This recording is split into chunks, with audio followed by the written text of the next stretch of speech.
Bonjour, bienvenue sur Bookey. Aujourd'hui, nous allons déverrouiller Pride and Prejudice, un chef-d'œuvre de la célèbre romancière britannique Jane Austen.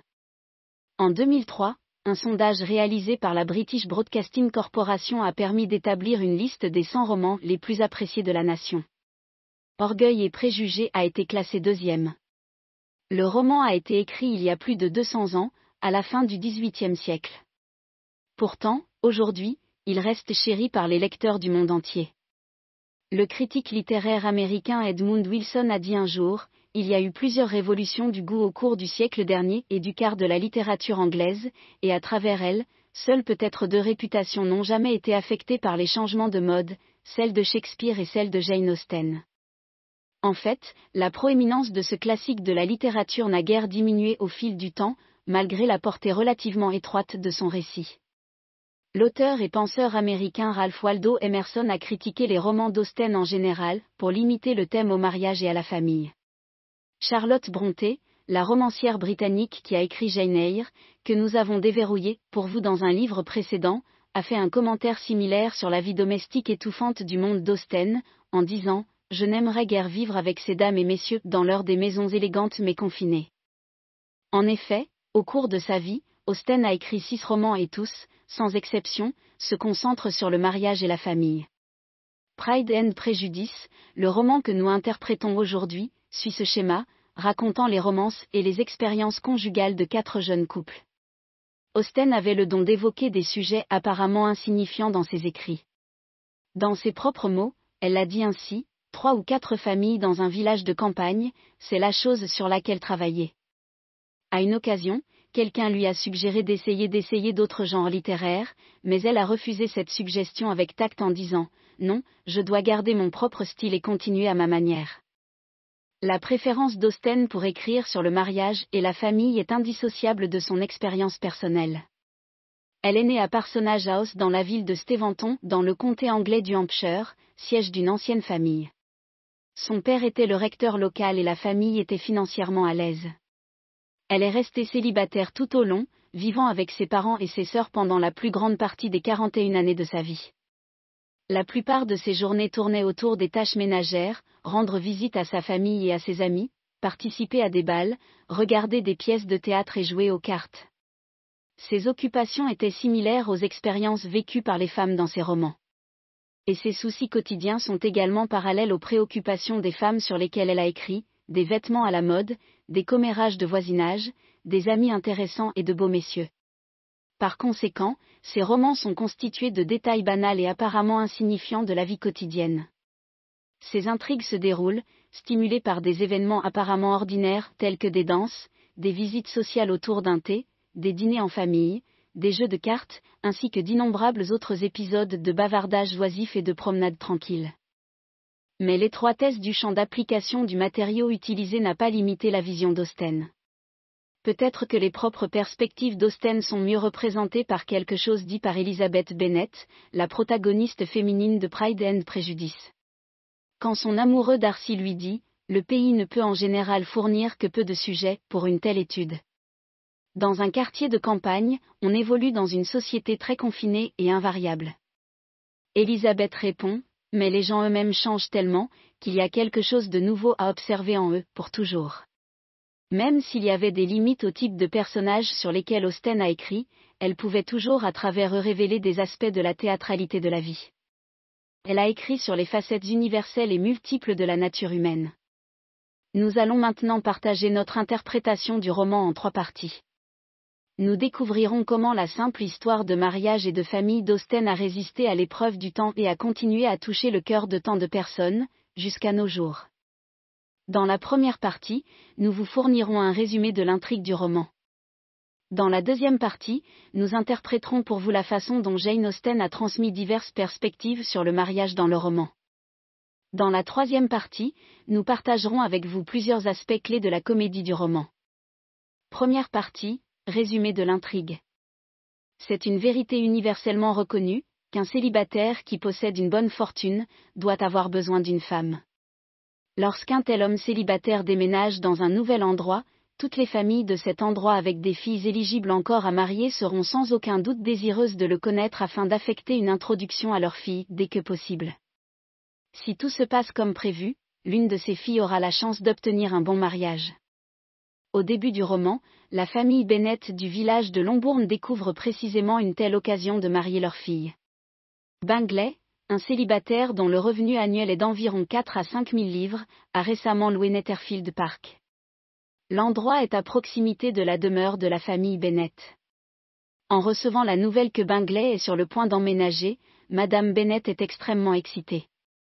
Elle est remplie d'anticipation que ce nouveau venu, un riche célibataire, s'attache à l'une de ses filles et décide de l'épouser. Pourquoi Madame Bennett est-elle si désireuse de marier ses filles à un homme ayant des biens ?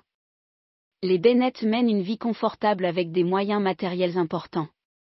Ensemble, la famille reçoit une allocation annuelle d'environ 2000 livres de la succession de M. Bennett. Il faut garder à l'esprit qu'à cette époque, le revenu annuel d'une gouvernante n'est que d'environ 25 livres. Par conséquent, l'empressement des Bennett à marier leur fille ne provient pas d'une incapacité à les soutenir financièrement. Quelle en est donc la raison ? La situation est la suivante. Selon les lois sur l'héritage de propriété en Angleterre à l'époque, la succession de M. Bennett ne peut être vendue ou hypothéquée. La propriété de la propriété ne peut être transférée que par héritage. Il ne peut être transmis qu'à un héritier mâle, celui qui est le parent masculin le plus proche du propriétaire actuel, M. Bennett. Parce qu'il n'a pas de fils, à sa mort, la succession ira inévitablement à un parent masculin éloigné. La femme de M. Bennett et ses 5 filles ne recevraient que des actifs d'une valeur totale de 5 000 livres entre elles. La classe dans laquelle elles vivent ne permet pas aux femmes de travailler, elles n'ont pas d'autres sources de revenus et cet argent ne peut tout simplement pas les faire vivre dans le passé. La seule façon pour les filles d'être assurées d'une vie sûre pour le reste de leur vie est d'épouser un homme possédant des biens. Le mariage détermine, pour ainsi dire, le type de vie qu'ils pourront mener pour le reste de leur vie. S'ils ne se marient pas pour gagner de l'argent, ils passeront le reste de leur vie dans la pauvreté et les difficultés. Pire encore, s'ils ne se marient pas, ils seront un fardeau pour le reste de la famille. Par conséquent, la planification des mariages de sa fille retient une grande partie de l'attention de Madame Bennett. C'est quelque chose d'une grande affaire dans sa vie. Maintenant qu'un riche célibataire est arrivé près d'eux, Madame Bennett ne manquera certainement pas une si belle occasion de trouver un mari pour ses filles. Peu de temps après son arrivée à Netherfield Park, Bingley rencontre les 5 sœurs Bennett à un bal. Il est accompagné à la fête par ses 2 sœurs, son beau-frère et un autre ami. Il gagne l'affection de presque tout le monde là-bas, y compris Jane, la fille aînée de Bennett. Jane l'admire beaucoup pour son apparence digne, son visage vif et ses manières amicales. Bingley lui rend son attirance, la considérant comme la femme la plus belle et la plus sage de la fête. Immédiatement hypnotisés l'un par l'autre, les graines de l'amour germent dans le cœur de ce jeune couple. Darcy est l'ami de Bingley qui l'a accompagné au bal. Il a une construction robuste, est raffiné dans ses traits et ses manières, et la rumeur veut qu'il commande une allocation annuelle de 10 000 livres. Techniquement, avec des attributs aussi excellents, il devrait faire tourner la tête des jeunes femmes partout où il va, mais les femmes s'éloignent de lui en raison de sa tendance à se comporter de manière arrogante, méprisant souvent les autres. La deuxième fille de Bennett, Elizabeth, ne l'aime pas particulièrement. Lorsque Bingley suggère à Darcy de rejoindre Elizabeth pour une danse, Darcy rétorque qu'il ne la trouve pas assez jolie, et donc pas digne de danser avec lui. Une fois que la famille Bennett a été présentée à la famille Bingley au bal, ils commencent à se rendre visite. L'amour et l'admiration mutuelle de Jane et Bingley deviennent de plus en plus profonds à mesure qu'ils apprennent à mieux se connaître. L'aversion d'Elizabeth envers Darcy et son arrogance continuent, mais peu à peu, Darcy commence à tomber amoureux d'Elizabeth. Il commence à considérer ses yeux comme extraordinairement beaux. Il voit dans son visage la manifestation d'une intelligence extrême, dans sa posture, d'élégance et de grâce. Plus que cela, il trouve son caractère généreux et enjoué tout à fait adorable. Un jour, Jane reçoit une lettre contenant une invitation de la sœur de Bingley, Caroline. Jane est invitée à être son invitée à Netherfield Park. Aussitôt, dès qu'elle a fini de prendre connaissance de l'invitation, Jane se met en route à cheval vers Netherfield. Elle aurait pu entreprendre le voyage en calèche, mais la mère de Jane, Madame Bennet, insiste pour que Jane monte, c'est une ruse. Madame Bennet a regardé le ciel et a vu un changement venir dans le temps, les nuages sombres menaçants annonçant la pluie à venir. Si Jane se rend à Netherfield à cheval, il pourrait être gênant pour elle de rentrer chez elle lorsque la pluie arrivera. Elle aurait donc l'excuse parfaite pour passer la nuit. On peut comprendre à quel point Madame Bennet a tout planifié avec minutie. Elle a l'intention d'aider sa fille à faire un bon mariage et à être en sécurité. Peu après le départ de Jane, le ciel s'ouvre en une pluie diluvienne, comme l'avait prévu Mrs. Bennet. Avec cette pluie incertaine, Jane n'a d'autre choix que de passer la nuit à Netherfield Park. Cependant, comme elle a froid, prise dans la pluie en chemin, le deuxième jour, Jane tombe malade. Apprenant la nouvelle de la maladie de Jane, Elizabeth décide d'aller voir sa sœur immédiatement. Malheureusement, la voiture familiale n'est pas disponible et elle ne sait pas monter à cheval, alors Elizabeth se met en route et se rend à pied à Netherfield Park. Lorsqu'elle arrive à la maison, après avoir traversé des champs et parcouru des chemins boueux, ses bas sont mouillés et sales. Elizabeth reste avec Jane à Netherfield Park pendant 3 ou 4 jours. Le cadre offre à Austen un espace clos pour que ses personnages clés puissent interagir et améliorer leur compréhension les uns des autres. De cette façon, il révèle d'autres aspects de leur personnalité. À travers des descriptions de diverses conversations et promenades tranquilles dans le parc, Austen intensifie l'émotion entre ses personnages. Bingley reste inébranlable dans ses soins et son dévouement envers Jane. Pendant que Jane est là, il remarque à peine les autres personnes qui sont autour. Cependant, il est aussi extrêmement attentif et aimable envers Elizabeth. Les sœurs de Bingley semblent peu préoccupées par la maladie de Jane à la surface, et en dessous, elles ne la considèrent pas comme une question de conséquence. S'ils semblent s'en soucier, c'est simplement faire un spectacle. Elizabeth voit clair dans leur hypocrisie. Elle connaît depuis longtemps les attitudes de la sœur. Il critique également souvent Elizabeth dans son dos, commentant sa mauvaise apparence et son manque de raffinement. Il ridiculise même sa manière de marcher et se moque de M et Madame Bennet pour leur manque d'instruction. Darcy, d'autre part, après plusieurs combats verbaux avec Elizabeth, se rend compte que son goût pour elle devient de plus en plus fort. Sans le vouloir, il commence à lui accorder une attention particulière. Lorsque l'état de Jane commence à s'améliorer, elle et Elizabeth quittent Netherfield Park et rentrent chez elle. Le deuxième jour suivant leur retour, un visiteur indésirable se présente à la maison. Ce visiteur n'est autre que le cousin de M. Bennet, William Collins, le parent masculin éloigné que nous avons mentionné plus tôt, celui qui héritera de la succession de M. Bennet à sa mort. La famille de Collins n'était pas riche auparavant, mais il a une certaine sécurité par le mérite de l'attente du legs involontaire de M. Bennet. De plus, avec l'aide de sa patronne Lady Catherine de Bourgh, il est devenu recteur à Hunsford. Cette bonne position lui permet de gagner un salaire décent et lui donne une maison confortable où il peut vivre. Maintenant qu'il s'en sort bien dans la vie, il est lui aussi prêt à envisager la perspective d'un bon mariage. Qui pense Collins fera une épouse convenable ? Les premières candidates qui lui sont venues à l'esprit n'étaient autres que les sœurs Bennet, toutes deux censées être belles à part entière. De plus, s'il fait un match réussi et épouse l'un d'eux, ce serait une forme de compensation pour la famille Bennet. Collins pourrait hériter de la succession de Bennet en toute impunité, sans culpabilité à l'avenir. Après avoir finalement rencontré ses cousins face à face, il choisit Jane, l'aînée et la plus belle d'entre eux.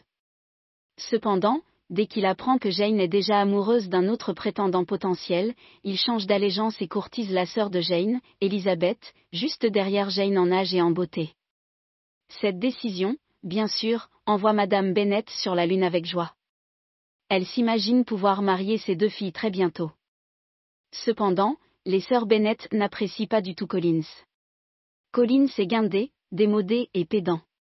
Il parle sans cesse de la générosité et de la gentillesse de l'honorable Lady Catherine de Bourgh et de la satisfaction qu'il tire de ses jardins et de sa propriété à Hunsford. Bien sûr, il ne néglige jamais non plus de poursuivre assidûment ses fonctions de recteur. Pendant les bavardages après un repas, il profite de chaque occasion pour prêcher aux sœurs les enseignements des saints et pontifier sur d'autres morales démodées. Ses sermons après le dîner sont tels qu'Elizabeth et Jane le trouvent complètement exaspérant. Heureusement, il rencontre bientôt un nouvel ami, George Wickham, un jeune officier militaire beaucoup plus sympathique. Ses interactions avec les sœurs sont une source de grande joie qui leur procure un excellent divertissement. Wickham est beau. En apparence, ses traits sont impeccables. Non seulement cela, mais il est aussi d'une sincérité désarmante dans ses manières et juste dans son comportement. Par conséquent, il gagne rapidement les affections d'Elizabeth. Son ouverture l'amène à confier ses antécédents familiaux malheureux à Elizabeth, cela lui vaut la sympathie. Selon le récit de Wickham, son père avait l'habitude d'aider le père de Darcy. Wickham est le filleul de feu Monsieur Darcy, qu'il aimait beaucoup. Lorsque l'ancien Monsieur Darcy est décédé, il a laissé un testament, qui ordonnait à Darcy d'aider Wickham à prendre les ordres sacrés et à devenir membre du clergé. Cependant, Darcy n'a pas réalisé le souhait de son père. Darcy était étroit d'esprit et jaloux. Il en voulait à Wickham. Quand Elizabeth entend cette histoire, son impression de Darcy s'aggrave et ses sentiments de sympathie envers Wickham grandissent. Darcy est devenue totalement arrogante dans le cœur d'Elizabeth, une personne froide, égoïste et complice. Elizabeth découvre également que la patronne de Collins, Lady Catherine de Bourgh, n'est autre que la tante de Darcy. Et Darcy est fêté d'épouser Mademoiselle de Bourgh à l'avenir afin que les deux familles puissent combiner leurs atouts substantiels. À ce stade, Austen a décrit la dynamique des relations entre ces personnages clés et les a étoffées. La paire de Jane et Bingley partage une admiration mutuelle, Collins est sur le point de proposer à Elizabeth, et Darcy et Wickham débattent s'ils vont aller plus loin dans leurs relations respectives avec Elizabeth. Mademoiselle de Bourgh pourrait aussi épouser Darcy. Austen a généré beaucoup de suspense pour ses lecteurs avec ses scénarios fluides. Jane et Bingley réussiront-ils à se marier? Elizabeth pourrait-elle accepter la proposition de Collins? Darcy et Wickham poursuivront-ils Elizabeth à la place? Continuons et voyons comment l'histoire se déroule. Après avoir assisté à plusieurs dîners et bals avec les sœurs Bennet, Collins demande finalement Elizabeth en mariage. D'une manière tout à fait naturelle, il expose les 3 raisons pour lesquelles il veut l'épouser. Il confie généreusement à Elizabeth que, si elle dit oui, il n'aura aucune demande concernant sa dot. Pourtant, même dans ses rêves les plus fous, ce qu'il ne parvient pas à anticiper, ce sont les sentiments d'Elizabeth. Il ne pouvait tout simplement pas concevoir qu'elle ignorerait toutes ses qualités exceptionnelles. Elle rejette sa proposition bien intentionnée car, comme elle le dit, les sentiments à tous égards l'interdisent. Lorsque Mrs. Bennet voit sa propre fille, incapable de voir ce qui est le mieux pour elle, ruiner l'opportunité et le potentiel d'un excellent parti, juste comme ça, elle est enragée, tellement enragée qu'elle tombe malade. Pourtant, malgré cette proposition ratée, Collins n'abandonne pas sa quête d'une épouse. Très vite, il change à nouveau de cible. Cette fois, il dirige son intention amoureuse vers la bonne amie d'Elizabeth, Charlotte Lucas. Collins lui transmet ses sentiments et ses intentions. Cette fois, ses avances sont beaucoup plus réussies. À peine 2 jours s'écoulent avant qu'il ne conquiert le cœur de Charlotte. Il demande sa main en mariage et elle accepte. Lorsque cette nouvelle parvient à Elizabeth et Madame Bennet, elles sont toutes les deux furieuses, Elizabeth, parce qu'elle ne peut pas croire que Charlotte soit réellement tombée amoureuse d'un imbécile comme Collins, Madame Bennet parce qu'elles ont laissé échapper une si excellente opportunité de mariage, pour rien. Comme le dit le proverbe, les mauvaises choses viennent toujours par 3. Après la ruine des perspectives de mariage d'Elizabeth, Jane, qui semblait initialement profiter des opportunités les plus prometteuses à cet égard, subit un revers majeur, ses espoirs déçus. Jane avait reçu une lettre de Caroline, l'informant que toute la famille devait passer l'hiver à Londres et ne reviendrait pas à Netherfield Park de sitôt. Jane se rend bientôt à Londres et tente de rendre visite à Bingley. Cependant, dans sa quête pour le voir, elle rencontre une forte résistance de la part des sœurs de Bingley. Et, juste comme ça, les 2 filles sur lesquelles Madame Bennet avait misé ses espoirs, Jane et Elizabeth, avaient toutes 2 perdu leur chance d'un bon mariage. Les rêves de Madame Bennet ont été anéantis. Après le départ des familles Collins et Bingley, Elizabeth commence à développer une relation plus étroite avec Wickham. Cependant, juste au moment où Elizabeth commence à envisager la possibilité que ce soit un match sérieux, il professe son amour à quelqu'un d'autre. L'objet de ses affections est une jeune femme riche. Si Wickham parvient à gagner sa main, il pourrait potentiellement acquérir des actifs d'une valeur de 10 000 livres. En comparaison, Elizabeth est tout simplement trop pauvre. Elizabeth ne blâme en aucune façon Wickham. Pour un homme comme Wickham, sans atout à son nom, Elizabeth ne peut que concéder qu'il fait le choix le plus raisonnable. Elizabeth rend visite à la maison Collins à Hunsford, essayant de se distraire de sa romance ratée. Là, elle rencontre Darcy avec son cousin, le colonel Fitzwilliam. Elizabeth apprend une autre des transgressions de Darcy par Fitzwilliam. La connaissance ajoute à son autre contre Darcy qui doivent encore se dissiper. Il semble que Darcy soit intervenu dans les affaires de Bingley, recourant à quelques astuces sournoises pour interrompre la relation de Bingley avec Jane. Darcy a estimé que certaines des qualités de Jane n'étaient pas à la hauteur, donc elle ne serait pas une épouse convenable pour Bingley. Lorsqu'elle découvre que sa sœur a été lésée sans faute de sa part, et que ce n'est nul autre que Darcy qui a détruit son bonheur à elle seule, le ressentiment d'Elizabeth envers lui devient d'autant plus profond. Elizabeth ne pouvait guère prévoir ce qui se passerait ensuite. Darcy lui avoue son amour et demande même la main d'Elizabeth en mariage. Au début, elle est prise par surprise.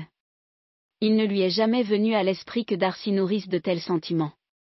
La surprise, cependant, se transforme très rapidement en colère lorsqu'elle se rend compte que même lorsqu'il lui propose, Darcy ne peut pas se débarrasser de son emphase totale. D'un côté, il avoue ses sentiments forts, mais de l'autre, il dit qu'il ne devrait pas tomber amoureux d'elle parce qu'elle vient d'un milieu inférieur. Il apparaît comme arrogant et impudent. Tout au long de tout cela, il maintient l'apparence de celui qui est inattaquable, entièrement convaincu qu'il obtiendra ce qu'il veut. Il tient pour acquis qu'Elizabeth serait ravie. La réaction naturelle de toute femme poursuivie par quelqu'un comme lui. Elizabeth est indignée et le refuse durement, en même temps, elle précise qu'elle lui reproche d'avoir creusé un fossé entre Jane et Bingley et d'avoir blessé Wickham. Pour la première fois, Darcy se rend compte de la piètre impression qu'Elizabeth a de lui. Simultanément, il devient introspectif et conscient qu'il a dû en effet se montrer incroyablement pompeux dans le passé, étant donné qu'il a toujours méprisé les personnes des classes sociales inférieures. Darcy en voulait aux personnes mal éduquées et n'était jamais disposé à être courtois envers qui que ce soit. En ce qui concerne l'affaire Bingley, il s'était également empressé de prendre les choses en main. Il n'aurait jamais dû se comporter comme ça. Il écrit une lettre à Elizabeth. Il y exprime sa culpabilité quant à son attitude envers Jane. Il défend ses intentions initiales et explique clairement tout ce qui s'est passé avec Wickham. Bingley était incroyablement épris de Jane, c'est pourquoi il a décidé d'entraver leur liaison. L'intérêt de Bingley pourrait attirer l'attention de toute la ville, mais Darcy n'a pas eu l'impression que Jane rendait honnêtement l'appareil à l'affection très réelle de Bingley pour elle. De plus, à part Elizabeth, les membres de la famille de Jane se sont comportés de manière répréhensible et non raffinée. C'est donc avec le bonheur futur de son ami à l'esprit que Darcy a utilisé tous ses pouvoirs de persuasion pour exhorter Bingley à quitter Jane. Darcy admet qu'il a délibérément caché la connaissance de la visite de Jane à Londres à Bingley.